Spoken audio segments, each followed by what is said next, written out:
ज्या माणसाचा मुद्दा खरा असतो त्याला कधीच आरडाओरडा करून सांगायची गरज लागत नाही, पण त्याच्यात जो ठामपणा येतो तो खूप आरडाओरडा करूनही येत नाही.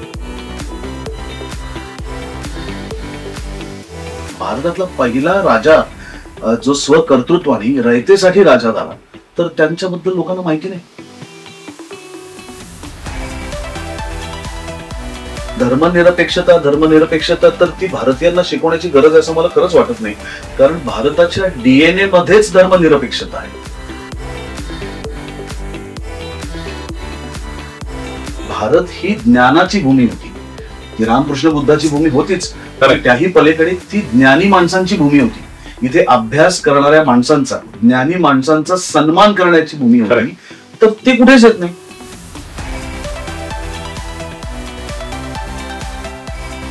मुघलांनी इथे आणलेली परंपरा, ब्रिटिशांनी इथे आणलेली परंपरा, फ्रेंचांनी पोर्तुगीजांनी आणलेली परंपरा, कुठल्या परंपरेचा आम्हाला अभिमान आहे? आणि त्यांनीच आम्हाला शिकवलं, त्याच्या आधी आम्ही बिंडोक होतो.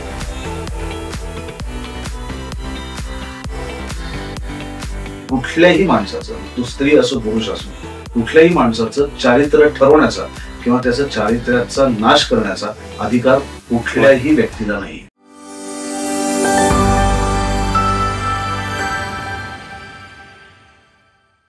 काही जण सातत्याने प्रयोग करत राहतात. यश मिळाल्यानंतर स्वतःला पुन्हा तपासून पाहणं, शून्य करून पुन्हा 100 पर्यंत घेऊन जाणं, हे सहसा रिस्क घेण्याच्या झोनमध्ये कोण जाणं पसंत करत नाही. अशा वेळेला आभाळ कवेत घेऊनही पाय मातीत घट्ट रोवून असणारा सुबोध भावे स्वतःला स्वतः पुन्हा सिद्ध करण्यासाठी, पुन्हा स्वतःला तराशून पाहण्यासाठी तयार असतो.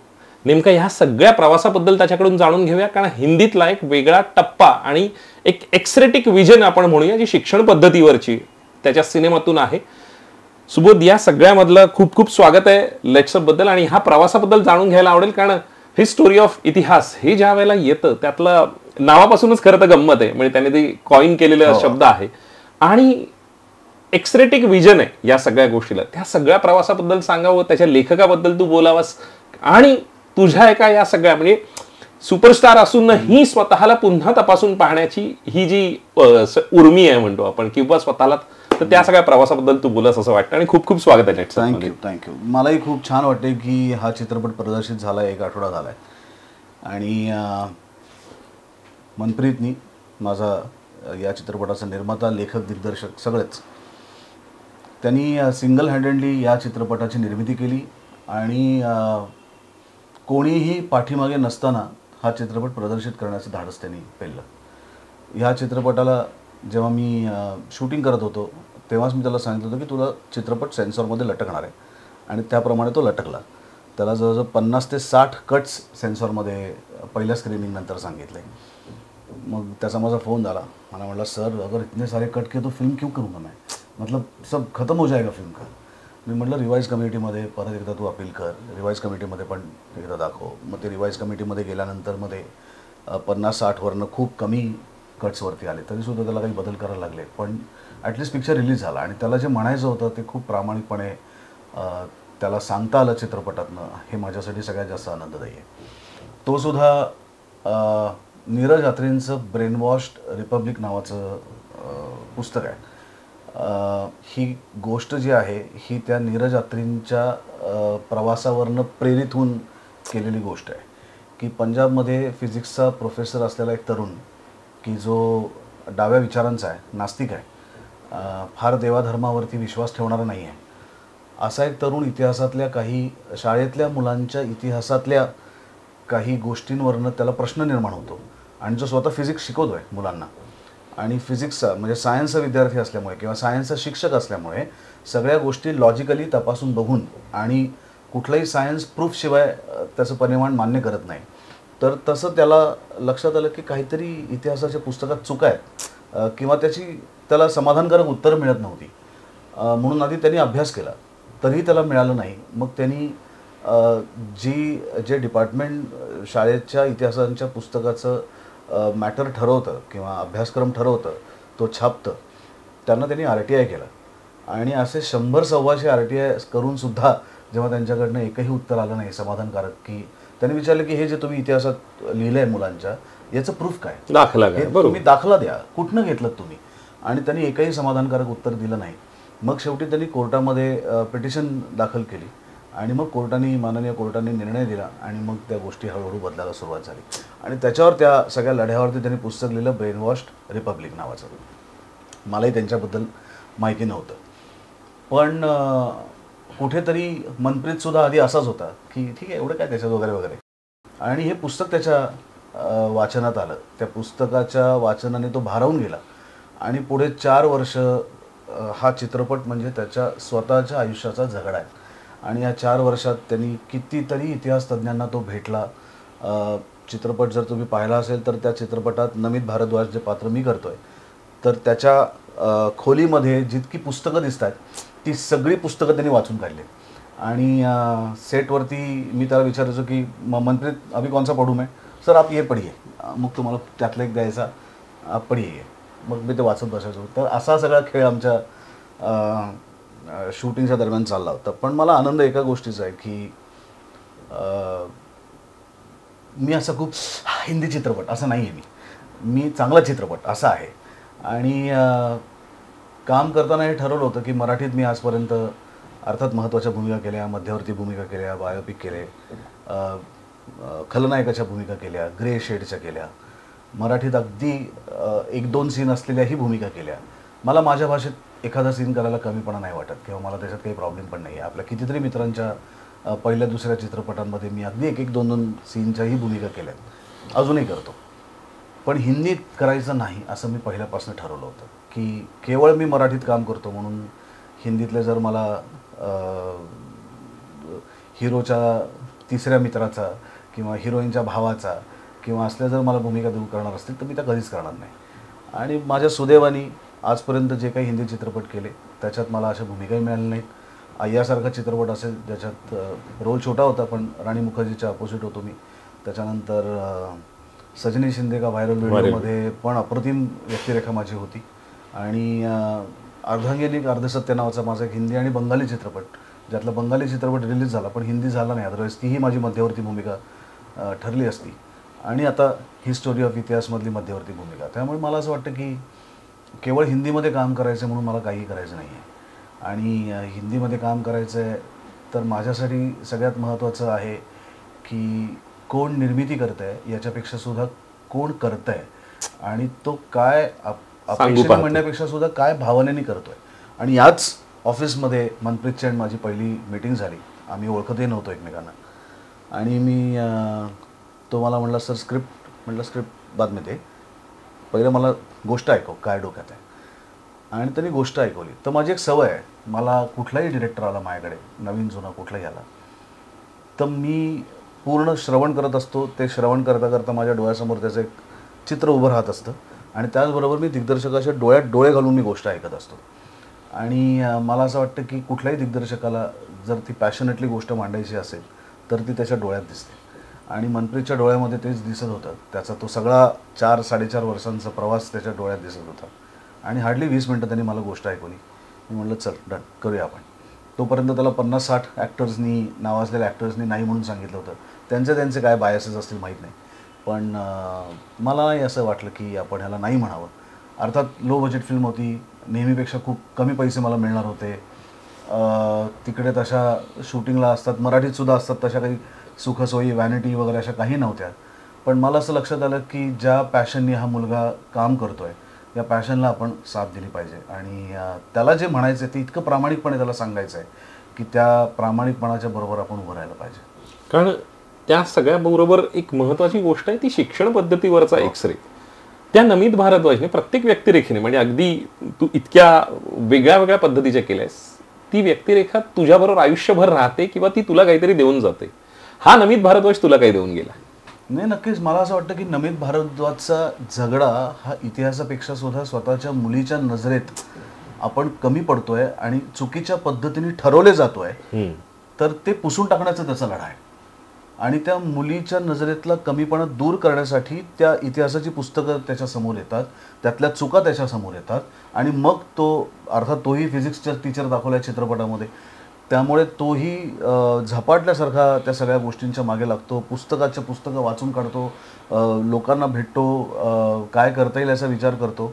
आणि फायनली कोर्टामध्ये जाऊन केस दाखल करतो. त्यामुळे मला असं वाटतं की जेव्हा तुझे विचार खरे आहेत, जेव्हा एखाद्या गोष्टीबद्दल किंवा एखादी गोष्ट बदलावी असं जर तुला प्रामाणिकपणे वाटत असेल तर कुठल्याही परिणामांची पर्वा न करता तू त्या गोष्टीबरोबर राहिलं पाहिजे, हे नमितने मला शिकवलं. जगण्याला वेगळं परिमाण देणारं तशा अर्थाने आहे आणि एक संघर्ष आहे, एक लढा आहे. ह्या सगळ्याबद्दलचं म्हणजे RTIला त्या सगळ्याबद्दल तुझं अत्रींबरोबर बोलणं झालं का आणि त्या सगळ्या गोष्टीबद्दल कशा पद्धतीचं होतं? म्हणजे रिपब्लिक ऑफ ब्रेनवॉशने नेमकं. मी अत्रींना नाही भेटलो किंवा मी ते पुस्तकही नाही वाचलं. मी जे काही ऐकलं ते नमित आपल्या मनप्रीतकडनं मी ऐकलं, पण मला त्याच्यानंतर मी अत्रींचे व्हिडिओज खूप बघायला सुरुवात केली. ओके. आणि माझ्या लक्षात आलं की कुठेही आरडाओरडा न करता, कुठेही शोषाबाजी न करता, अत्यंत शांत धीम्या स्वरांमध्ये तो स्वतःचे मुद्दे ते मांडत असतात. आणि ते मांडत असतानाच कळतं की जे जे मुद्दे ते मांडतायत त्याच्या पाठीमागे त्यांनी विलक्षण अभ्यास केला आहे. अनेक पुस्तकं त्यांनी वाचलेली आहेत, अनेक ग्रंथांचं त्यांनी वाचन केलं आहे. मग ते धर्मग्रंथ असतील, वेगवेगळ्या चालीरीती असतील, या सगळ्याचं वाचन केल्यानंतर ते अत्यंत, म्हणून म्हणतो की आपल्याकडे एक म्हण आहे, जसं काम करताना सुद्धा आपण जर एखादा मुद्दा खूप चिडून सांगायला लागलो तर याचा अर्थ की तुला खोटं आहेस तू. ज्या माणसाचा मुद्दा खरा असतो त्याला कधीच आरडाओरडा करून सांगण्याची गरज लागत नाही, पण त्याच्यात जो ठामपणा येतो तो खूप आरडाओरडा करूनही येत नाही. त्यामुळे तो ठामपणा त्या नीरज अत्रींच्या त्या सगळ्या व्हिडिओजमध्ये आहे. आणि मी गेले काही दिवस रोज उठून मी त्यांचे व्हिडिओज बघतो आहे आणि प्रत्येक मुद्द्यावरती त्यांनी किती सखोल अभ्यास केला आहे ते त्याच्यातनं कळतं आहे. आणि मी याच्याशी जोडलं जाण्याचं अजून एक कारण होतं की मधल्या काही काळामध्ये माझ्यासुद्धा मनात हा विचार येत होता सतत. ह्याही गोष्टीला आता 9-10 वर्ष झाली की शाळेत तर हा कधी विचार आला नाही, कारण शाळेतनं फक्त आपण मार्का मिळून पुढे जायचं एवढंच डोक्यात होतं. पण या क्षेत्रात आल्यानंतर, वाचन सुरू केल्यानंतर हळूहळू लक्षात आलं की अरे ही माणसं जी या वाचनातनं माझ्यासमोर येत आहेत ही माझ्या शाळेच्या पुस्तकांमध्ये का नव्हती कधी. म्हणजे आपल्याकडची कितीतरी उत्तम विद्वान मंडळी असतील, राजे असतील, उत्तम काम केलेली सगळी माणसं असतील, तर हे आपल्यासमोर का नाही कधी आलं. म्हणजे साधारणपणे रामायण महाभारत लोकांनी ज्यांनी त्याच्यावरती अभ्यास केला आहे त्यांच्यामध्ये ती खरी घडलेली गोष्ट होती आणि त्याचा इतिहास बघायला गेलं तर साधारणपणे आजपासून 8,500 ते 10,000 वर्षापूर्वीपर्यंत रामायण महाभारताचे दाखले सापडतात. मग 10,000 वर्षांचा जर भारताचा इतिहासच आहे तर त्या 10,000 वर्षांमधला 9,000 वर्षांचा इतिहास तुम्ही 2 लाईनमध्ये संपवणार आणि आक्रमक आल्यानंतर त्यांचा इतिहास मात्र पान भरभरून देणार. तर मला असं वाटतं की हे सगळे आक्रमक असतील, मुघल असतील, ब्रिटिश असतील, फ्रेंच असतील, पोर्तुगीज असतील, यांच्याबद्दल भरभरून आम्ही वाचायचं इतिहासामध्ये. तो कोण कुठला फ्रान्सचा 13वा लुईन, 5वा फिलिप आणि कोण कुठले याच्याबद्दल आम्ही वाचायचं. पण आमच्या छत्रपती शिवाजी महाराजांबद्दल अर्थात महाराष्ट्रात तुम्हाला माहिती पाहिजेच, पण त्यांच्याबद्दल बाहेरच्या राज्यांमध्ये किती धडे आहेत किंवा किती पानं खर्ची घातलेली आहेत की भारतातला जरी 1947 साली भारताला स्वातंत्र्य मिळालं असलं तरीसुद्धा भारतातला पहिला वंशपरंपरेने न होऊन स्वतःच्या कर्तृत्वाने राजा झालेला पहिला माणूस होता. 16व्या शतकात. आणि राजा झाला कशासाठी? मला स्वार्थापोटी राजा व्हायचं म्हणून नाही झाला, तर जनतेसाठी राजा झाला, स्वराज्य उभारणीसाठी राजा झाला आणि रयतेचा राजा. आणि भारतातला पहिला राजा जो स्वकर्तृत्वाने रयतेसाठी राजा झाला, तर त्यांच्याबद्दल लोकांना माहिती नाही. त्यांच्या सुपुत्रांबद्दल, छत्रपती संभाजी महाराजांबद्दल छावा सिनेमा आल्यानंतर लोकांना कळतं, ते आम्हाला माहिती नाही. राणा प्रतापांविषयी आम्हाला माहिती नाही, सिकंदर आणि पोरसविषयी आम्हाला माहिती नाही, आम्हाला विजयनगरच्या साम्राज्याबद्दल माहिती नाही, आम्हाला चालुक्यांबद्दल माहिती नाही, आम्हाला राष्ट्रकूटांबद्दल माहिती नाही, आम्हाला चोलांबद्दल माहिती नाही. हे अहोमचं साम्राज्य आहे मला पहिल्यांदा शूटिंगला कळलं. तर इतकी तर आपली दयनीय अवस्था आहे आपल्या इतिहास लोकांसमोर आणण्याची. आणि एक धर्मनिरपेक्षता तर ती भारतीयांना शिकवण्याची गरज आहे असं मला खरंच वाटत नाही, कारण भारताच्या DNA मध्येच धर्मनिरपेक्षता आहे. आपण कधीही म्हणजे स्पष्टपणे की हिंदू धर्मीय जे कोणी इथे असतील किंवा बौद्ध धर्मीय या भारतात होते, जैन धर्मीय होते, शीख धर्मीय होते, यांनी कधीही भारताच्या बाहेर जाऊन दुसऱ्या कुठल्या तरी प्रदेशावरती आक्रमण करून त्यांना जबरदस्तीने धर्मांतर करायला लावण्याची एकही घटना इतिहासात नाही. त्यामुळे धर्मांतर किंवा धर्मनिरपेक्षतेचे दाखले ह्या अशा पद्धतीने भारतीयांना देण्याची गरज नाही आहे, कारण आमच्या DNA मध्येच आहे सर्वसमावेशकता आणि आलेल्या सगळ्या लोकांना आम्ही सामावून घेतलं, कधी चांगल्या पद्धतीने कधी चुकीच्या पद्धतीने. मग हे का नाही आम्हाला शिकवलं जात? आमच्या माणसांबद्दल का नाही शिकवलं जात? जसं कैलास वेरूळची लेणी असतील किंवा खजुराहोचं मंदिर असेल, कोणार्कचं सूर्यमंदिर असेल, दक्षिणेतली मंदिरं असतील, आजही महाराष्ट्रात असलेली 1,500-2,000 वर्षापूर्वीची उपलब्ध असलेली काही मंदिरं असतील, या मंदिराचं आर्किटेक्चर बघितल्यानंतर लक्षात येतं की फक्त धर्माने आंधळी झालेली माणसं इथे राहत होती का?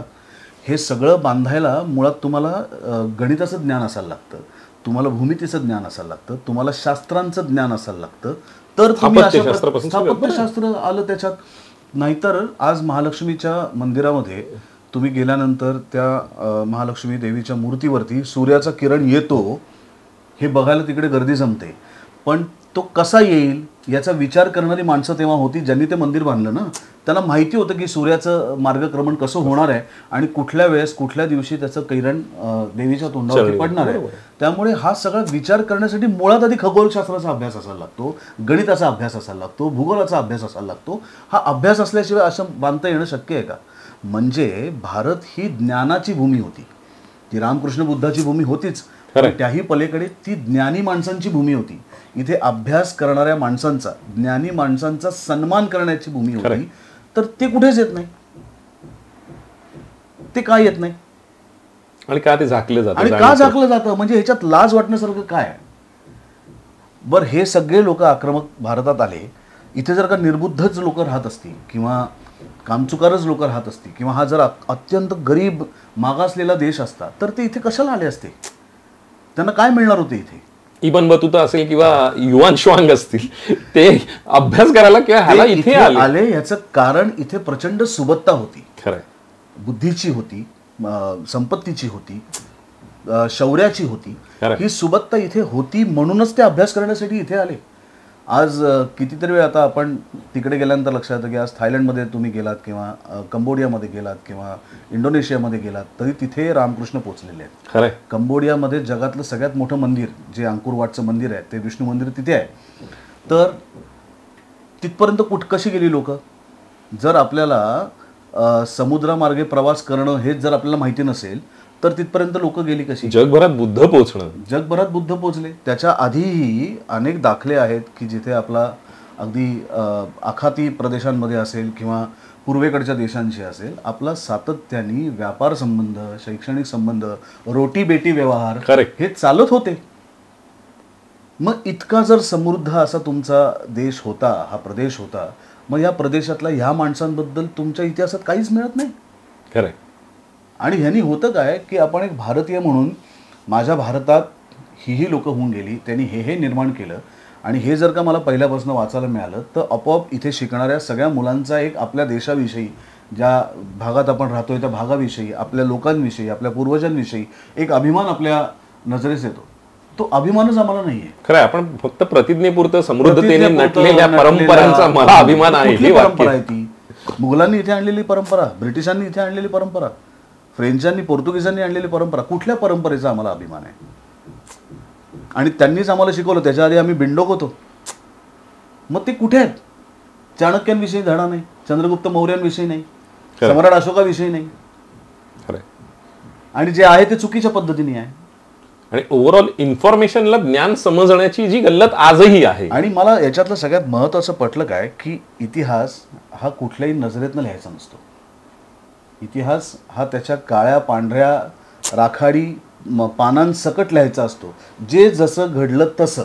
मग जे जसं घडलं तेच तुम्ही दाखवत नाही आहात, तुम्हाला पाहिजे त्या पद्धतीने तुम्ही दाखवताय. मग माझ्या इथल्या मुलांमध्ये तो कुठनं धर्माभिमान, कुठनं स्वतःच्या राष्ट्राबद्दलचा अभिमान उभा राहणार? खरं. आणि ते अत्रेंचंही म्हणणं होतं, तेच मनप्रीतचंही म्हणणं होतं, तेच कुठेतरी खूप दिवस माझ्याही डोक्यात होतं. असं मला असं वाटतं की तो सगळा संयोग या ही स्टोरी ऑफ इतिहासच्या निमित्ताने तयार झाला आणि हा चित्रपट घडला. तुम्हाला त्यातला संघर्ष फार महत्त्वाचा वाटतो. जेव्हा स्वतःचा मित्र एखाद्या वादानंतर त्याच्या एका पराकोटीची भूमिका घेतो, तोच त्या कमिटीचा अध्यक्ष आहे, जिथे स्वतःला प्रूव्ह करायला त्यांना नमित भारद्वाजला इतका स्ट्रगल झाला. हे सगळं करत असताना आयुष्यातल्या अशा अनेक लढाया तू लढलेल्या आहेस, वेगवेगळ्या पातळींवरच्या आहेत. म्हणजे मग पुण्यातून इथे येऊन एडिट स्टुडिओमध्ये झोपून त्या सगळ्या गोष्टी करण्यापासूनचा आतापर्यंतचा. तर ह्या प्रवासाकडे मागे वळून पाहताना आता सुबोध नेमकं काय वाटतं? म्हणजे स्वतःचं प्रोडक्शन हाऊस किंवा बाकी सगळ्या गोष्टी ओव्हरऑल आलं, पण हे मधले टप्पे आहेत आणि तो स्ट्रगल आणि नमितचा स्ट्रगल हा कुठेतरी तशा अर्थाने सारखा वाटतो मला या सगळ्यातला. नाही, मला असं वाटतं की तुम्हाला तुमची तत्व काय ती आधी तुम्हाला ठरवायला लागतं, आणि ती जर तत्व तुमची खरी असतील तर त्या तत्वांबरोबर तुम्हाला प्रामाणिक राहायला लागतं. आता बऱ्याच वेळेला कलाकारांना अनेक प्रकारची टीकेला सामोरं जायला लागतं, त्यांना ट्रोल केलं जातं की तुम्ही इकडे दिसलात, तुम्ही तिकडे दिसलात, तुम्ही ही भूमिका कशी केली. तर मला असं वाटतं की भूमिका हा माझ्या आयुष्याचा, माझ्या व्यवसायाचा भाग आहे, आणि मी कुठलीच भूमिका, माझ्यासाठी सगळ्या भूमिका सारख्या आहेत. जी भूमिका मला आनंद देईल ती प्रत्येक भूमिका, मी म्हणतो तसं लोकमान्य टिळक, बालगंधर्व, घाणेकरही माझ्यासाठी तितकेच महत्त्वाचे आहेत जितका एखाद्या चित्रपटात साकारलेला खलनायक माझ्यासाठी महत्त्वाचा आहे. कारण माझ्या भूमिकांना मी तितकंच महत्त्व देतो, मी त्यांच्यामध्ये भेदभाव करत नाही. कारण त्या सगळ्या भूमिका मला सर्व गुण संपन्न करतात, त्या मला प्रगल्भ करतात, त्या मला एक पाऊल पुढे नेत असतात. त्यामुळे भूमिकांच्या बाबतीत मी कधीच काय म्हणतात त्याला, मला आवडलं आणि मी केलं इतकं सोपं आहे माझ्यासाठी गणित. मी त्याच्यात फार कॉम्प्लिकेशन्स करायला जात नाही. पण माझ्या आयुष्याच्या बाबतीत माझी रिझर्वेशन्स आहेत, आणि ज्या बाबतीत जी तत्त्व मी पाळतो त्या तत्त्वांना मी कधीच मुरड घालून काम करणार नाही. म्हणजे जसं आपण ठरवतो ना की लहान मुलांचं एखादं काम असेल किंवा वृद्ध माणसांचं एखादं काम असेल तर त्याच्यात त्यांच्यासाठी काम हे कायम प्रायोरिटीला राहतं. पैसा त्याच्यात दुय्यम स्थानी येतो. तर हे काही काही तत्त्व जी तुझी म्हणून तू जपलेली आहेस, तर ती तत्व जर तू हरवायला लागलास ना, मग ती हरवलेल्या तत्वांचा परिणाम तुझ्या कामावरती व्हायला लागतो, कारण तू खोटा बनत जातोस आणि मग तुझं कामही खोटं बनत जातं. ते काम खरं होण्यासाठी अभिनय सोडून तुझ्या आयुष्यातली तत्व जपायलाच पाहिजेत. मग ती कितीही लोकांना पटोत न पटोत, आवडोत न आवडोत, कदाचित तू एकटाच असशील ज्याला ते पटत असेल, कोणालाही पटत नसो, पण तरी सुद्धा त्याच्यावरती तू ठामच असायला पाहिजे आणि त्याची आपल्या तत्वांची पूज आपण राखणार पाहिजे.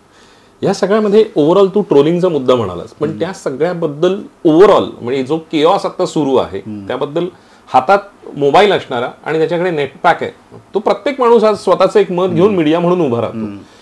त्याची सारासार विचार करण्याची बुद्धी, सत्सद विवेक बुद्धी आणि ओव्हरऑल असणारा एक्सेटिक विजन, ह्या सगळ्याकडे ॲज अन ॲक्टर म्हणून तू कशा अर्थानं पाहतोस आणि कोणी उठतं आणि कमेंट करतं, ह्या सगळ्याबद्दल तुझं काय हे आहे?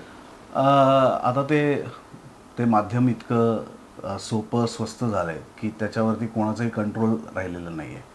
त्यामुळे तो काही फक्त अभिनेत्यांवरती होतो असं नाही, कोणावरती लोक बोलत असतात, कोणावरती सामाजिक जगण्यात त्यांना एक कोणाहीवरती कोणाहीवरती. उद्या तू जर का फोटो टाकलास तर तुझ्याही वरती लोक बोलतात, त्यांना बोलायचे फक्त. तर तेव्हा विचार येतो की यार किती आपल्या मनात आपण घाण साचवली आहे की जी या समाज माध्यमांवरनं आपल्याला बाहेर काढावीशी वाटते, आणि त्याला फूस लावणारी अनेक माध्यमं तुझ्याबरोबर असतातच. तुम्हाला काय वाटतं, व्यक्त व्हा. कशाला व्यक्त व्हा? म्हणजे काय गरज काय व्यक्त होण्याची? तुमचे लाईक्स आणि तुमचं काय म्हणतात, तुम्हाला ती गर्दी दाखवायची कोणाला तरी मार्केटिंगसाठी म्हणून व्यक्त व्हा, आणि तुम्हाला क्लिक करा आणि तुमच्या त्या ह्याच्यावरती जा. कुठेतरी चुकीचे 2 शब्द घेऊन त्याचे क्लिक बेट्स तयार करायचे आणि आतमध्ये काहीच नसतं तसं. म्हणजे मी आत्ताच आदेशला फोन केला होता काही दिवसांपूर्वी, आत्ता किती 15 दिवसांपूर्वी, सुबोध भावे यांचा जबरी अपघात आणि एका उत्तम अभिनेत्याला आपण गमावलं असं माझ्या मृत्यूची बातमी छापली होती. तर मी आदेश म्हटला, सुब्या जवळपास 40 लोकांना त्यांनी मारलेलं आहे आतापर्यंत, आणि तू जर ती बातमी बघितलीस तर आतमध्ये काहीच नाहीये, हेडिंग असं आहे. तर हेडिंग चुकीचं द्यायचं आणि आतमध्ये मिसलीड करायचं कम्प्लीटपणे. तर मला असं वाटतं की समाज माध्यमांचा खेळच मिसलीड करणं आहे, कारण कोणालाही अभ्यास नाही करायचा आहे, कोणालाही वाचन करायचं नाही आहे, कोणालाही विषय समजून घ्यायचा नाही आहे. कुठलाही विषय आपल्यापर्यंत पोचायच्या आत, त्याचं नीट आकलन व्हायच्या आत आपण रिॲक्शन देऊन मोकळे होतो. म्हणजे पूर्वीच्या काळचे सिनेमे जर बघितले असतील तर लोक तलवार काढताना सुद्धा 25,000 वेळा विचार करतात, कारण तलवार ज्या क्षणी निघेल त्या क्षणी समोरचं शिरच्छेद झालेलं असेल. त्यामुळे मुठीवरती हात असतो पण तलवार म्यानातनं बाहेर निघत नाही. त्यामुळे इतकी जर जपणूक, कारण त्याला माहिती आहे ते धारदार आहे, तर ती तलवार जशी धारदार आहे तसे ते शब्द देखील धारदार आहेत. त्यांनी समोरच्या माणसाच्या आयुष्यात काय परिणाम होतो, तो किती मानसिक अस्वस्थतेतनं जात असतो, याच्याशी कोणालाही काही घेणं देणं नसतं. कुठेतरी एक बातमी कुठेतरी दिलेली असते, ती बातमी बघायची आणि समोरच्या माणसाचा चेंदामेंदा करून टाकायचा. याच्यात प्रत्येकाला एक राक्षसी आनंद, विकृत आनंद आहे आणि विकृत आनंद आहे. आणि मग लक्षात येतं की ही बातमी तशी नव्हतीच, खरं तर असंच घडलं होतं. पण तोपर्यंत ती बातमी इतकी पसरलेली असते. आणि मला सगळ्यात वाईट वाटतं जेव्हा, ठीक आहे पुरुष तर या सगळ्या गोष्टींना सरावलेले असतात, पण महिलेला, विशेष करून चित्रपटसृष्टीत काम करणाऱ्या कुठल्याही माझ्या एखाद्या सहअभिनेत्रीला, सहकलाकाराला, एखाद्या कुठल्याही महिलेला, मग ती शाळेमध्ये जात असेल, कॉलेजमध्ये जात असेल, कुठे शिक्षिका म्हणून काम करत असेल, कुठे नर्स म्हणून काम करत असेल, डॉक्टर म्हणून काम करत असेल, आज महिला स्वतः प्रत्येकजण स्वतःच्या पावलांवरती, स्वतःच्या पायांवरती घट्टपणे कष्ट करत करत, मेहनत करत करत उभ्या राहिल्यात. आणि एक महिला ज्या पद्धतीने घर चालवते तेवढं कोणीच चालवू शकत नाही. अशा महिलेवरती तुम्ही अत्यंत खालच्या पातळीवरती जाऊन इतक्या घाणेरड्या भाषेत तुम्ही लिहू तरी कसं शकता? आणि एकीकडे तुम्ही नावं अशा लोकांची घेता की जे आदर्श आहेत, म्हणजे समाजाचे आदर्श आहेत, त्यांना आपण देव म्हणून, राष्ट्रपुरुष म्हणून आपण त्यांचा गौरव करतो, त्यांचा उदो करतो, त्यांचं नाव घेतो, त्यांच्या तसबिरी लावतो, त्यांची पूजा करतो, त्यांची जयंती साजरी करतो. आणि दुसरीकडे ज्या गोष्टींसाठी त्यांनी कडक शासन केलं होतं त्याच गोष्टी तुम्ही स्वतःच्या आयुष्यात मात्र त्यांना सगळ्यांना बाजूला सारून तुम्ही ते बिनधास्तपणे करत असता. आज कुठल्याही, म्हणजे मला खात्री आहे की माझ्याबरोबर काम करणाऱ्या सगळ्या मुलींना आता कदाचित याची, या प्रकारच्या घाणेरड्या ट्रोलिंगची सवय झाली असेल, तर पण मला खूप त्रास होतो, मला भयंकर त्रास होतो. उद्या जर मला 2 मुलं आहेत, पण उद्या जर माझी मुलगी असती आणि तिच्या बाबतीत असं कोणी बोललं असतं, किंवा माझ्या बायकोच्या बाबतीत कोणी बोललं असतं, माझ्या आईच्या बाबतीत कोणी बोललं असतं, किंवा कुठल्याही महिलेच्या बाबतीत कोणी बोललं असतं, तर मला तितकाच त्रास होतो, भयंकर अस्वस्थ. मी ते वाचून मला दिवस खराब जातो माझा. रिस्पॉन्ड करणं याच्याऐवजी रिॲक्ट करणं ह्याच्याकडे, रिॲक्शन पण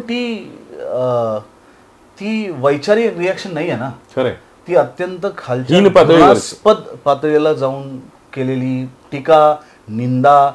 आणि कुठल्याही माणसाचं, मला असं वाटतं की कुठल्याही माणसाचं, मग तो स्त्री असो पुरुष असो, कुठल्याही माणसाचं चारित्र्य ठरवण्याचा किंवा त्याचा चारित्र्याचा नाश करण्याचा अधिकार कुठल्याही व्यक्तीला नाही आहे. तर त्याच्याबद्दल किंवा तिच्याबद्दल लिहिताना तुम्ही पातळी सोडूच शकत नाही. आणि आपण सर्रास बघतो की ज्या अर्वाच्य आणि घाणेरड्या भाषेत तुम्ही एखाद्या व्यक्तीबद्दल लिहिता, मला असं वाटतं की कुठले संस्कार आपल्यावरती झाले, हे समाजभान कुठे सोडतो? हे जे इथे भिंतीवर लागलेल्या सगळ्या तसबिरी आहेत, हे खरंच लावण्याची यांची लायकी आहे का कोणाची? कोणाच्या तसबिरी लावताय आणि काय बोलताय? खरं निश्चित या सगळ्यामध्ये ही स्टोरी ऑफ इतिहास आत्ता एक जगण्याचा वेगळा तुकडा आपल्यासमोर कापून देतो. तो का बघावा एका वाक्यात तुला सांगावं असं वाटत. आणि मला असं वाटतं आत्तापर्यंत ज्या प्रेक्षकांनी तो चित्रपट बघितला आहे, अगदी लहान मुलांपासून वृद्ध माणसांपर्यंत सगळ्यांनी तो चित्रपट बघितला. आणि अनेक थिएटरमध्ये परिस्थिती अशी होती की त्यांना माहिती नव्हतं आम्ही येणार आहोत, पण लोकांनी स्वयंप्रेरणेने चित्रपट संपल्यानंतर टाळ्या वाजवल्या. मनप्रीत आला होता तर अनेक लोक मनप्रीतच्या गळ्यात पडून ढसाढसा रडलेत. आणि मला असं वाटतं हा साक्षात्काराचा मोमेंट असतो आपल्या आयुष्यातला. एखादी गोष्ट आपल्या समोर येते आणि त्याच्यानंतर आपलं पूर्ण जीवन बदलून टाकते. तसा ही स्टोरी ऑफ इतिहास हा साक्षात्काराचा मोमेंट आहे, ती साक्षात्काराचा क्षण आहे की ज्या क्षणानंतर मला चांगल्या अर्थाने असं वाटतं की आपलं जीवन बदलून जाईल चांगल्या अर्थाने, की चांगल्या अर्थाने आपण आपल्या देशाच्या, आपल्या या मातृभूमीच्या, आपल्या या मातीच्या जास्तीत जास्त जवळ जाऊ. निश्चित मला आणि खूप महत्त्वाचं वाटतंय की एका विविक्षित स्थळी पोहोचल्यानंतर म्हणजे लोकप्रियता आणि स्वतःचं काम करण्याची निवड ज्या वेळेला आहे, अशा वेळेला तू कॉन्टेंटला, सबस्टन्सला तितकाच महत्त्व देतोयस आणि स्वतःचा आलेख उंचावण्याचा तितकाच प्रयत्न करतोस. ह्या सगळ्याच्या मी त्यातल्या ह्या विजिगुषी वृत्तीला तुझा सलाम आहे आणि तुझ्या प्रामाणिकपणा, सच्चेपणाला. आणि आभाळ असंच कवेत घ्यावं आणि यशाचं इंद्रधनू खुलत राहावं. सुबोध, यासाठी wish you love luck and success. आणि लेट्सअपशी इतका आपलेपणाने बोललास त्याबद्दल मनपूर्वक धन्यवाद. आणि मला असं वाटतं की या पद्धतीचा विषय हे नेहमी पुरस्कार किंवा प्रायोगिक या ह्याच्यात राहतात, पण मला असं वाटतं हा पुरस्कार आणि तोही राष्ट्रीय पुरस्काराच्या पातळीवर जावा, यासाठी मनपूर्वक शुभेच्छा. Ganpati Bappa Morya. Thank you so much. Social मीडियाच्या भाऊ गर्दीत विश्वासार्हतेने चकाकणारे नाव म्हणजे लेट्सअप मराठी. सगळ्यांना, सगळ्या नागरिकांना ती स्पीच, ती लेट्सअप वरील मुलाखती म्हणजे विचारांचा खजिना. त्यानंतरच्या निवडणुकीमध्ये मला सोडून गेले. बातम्या केवळ वस्तुस्थिती सांगणाऱ्या, न प्रोपोगंडा, फक्त जनतेचा अजेंडा। क्योंकि आने वाला कल जाने वाला है, जाने वाला कल आने वाला है। राजकारण, मनोरंजन असो की क्रीडा क्षेत्र, महाराष्ट्राची स्पंदने संवेदनशीलतेने टिपणारे माध्यम म्हणजे लेट्सअप मराठी। जगासोबत एक पाऊल पुढे राहण्यासाठी लेट्सअपचे ॲप, सोशल मीडिया आणि वेबसाईट सोबत कनेक्टेड रहा।